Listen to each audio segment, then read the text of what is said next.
WAEC Further Maths question 5. Given that sine x equal to 4 over 5 and cos y equal to 12 over 13, where x is an obtuse angle and y is an acute angle, find the value of sine x minus y. Good. First of all, the sine x minus y that they ask us to find. So we can use the idea of compound angles to form it. So we can use addition and subtraction formula. Now here we use subtraction formula. Solution, sine x minus y. It can be proven that this will give me sine x cos y minus cos x sine y. Good. Now, if you look at the question gave me sine x as 4 over 5 and cos y as 12 over 13. Now, I need cos x and sine y. Now, I can get that one from here. I can get cos x from here and sine y from here. Now, we can always use our right angle triangle to produce this so that it can be faster.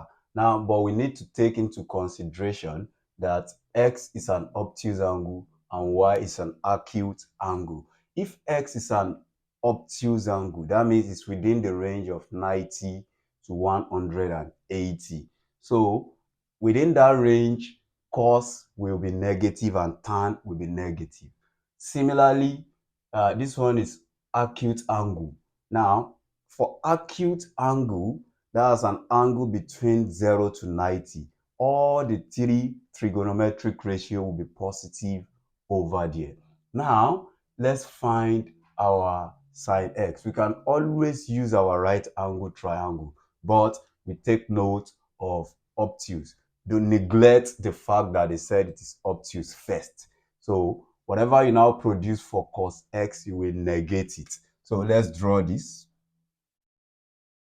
Let's put x here.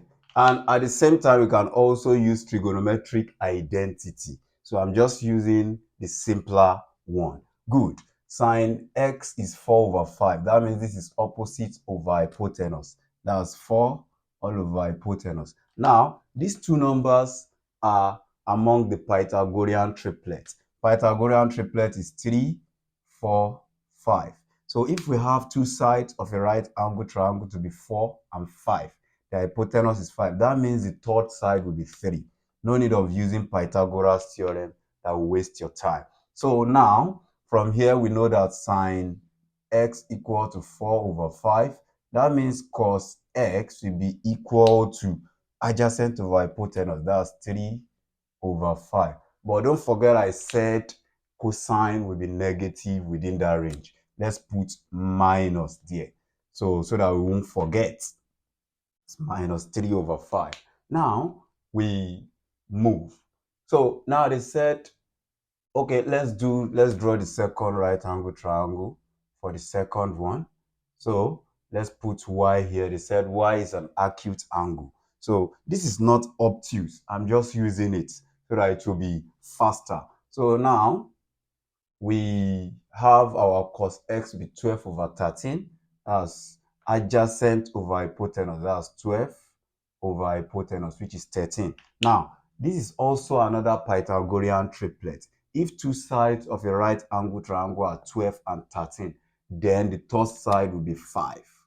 So that means 5, 12, 13 is another Pythagorean triplet. And any multiple of these two will also be a Pythagorean triplet. Like this one now, we can have 6, 8, 10. That's another Pythagorean triplet. This one, we can have 10, 24, and 26. That's another Pythagorean triplet. We can produce more of that. Good. Now, we can get our, okay, since we said cos y equal to 12 over 13, 12 over 13, that means sine y will be equal to opposite over hypotenuse. That's 5 over 13.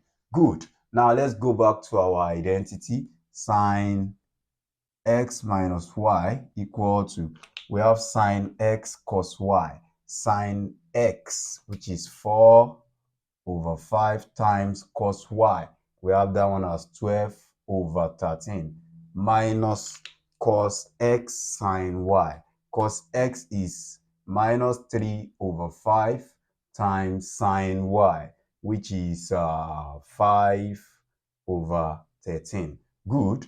We can move on from here. 4 times 12, that will give me 48 over 5 times 13, that's 65. Minus times minus, that will give me plus. Now, let's multiply 3 times 5, that will give me 15 over 5 times 13 again, that will give me 65. Now, we have common denominator. We can always add the numerator directly. So if we add 48 plus 15, that's going to give me 63. So that would be 63 over 65. Looking at the option, we see that option A satisfies. Thank you.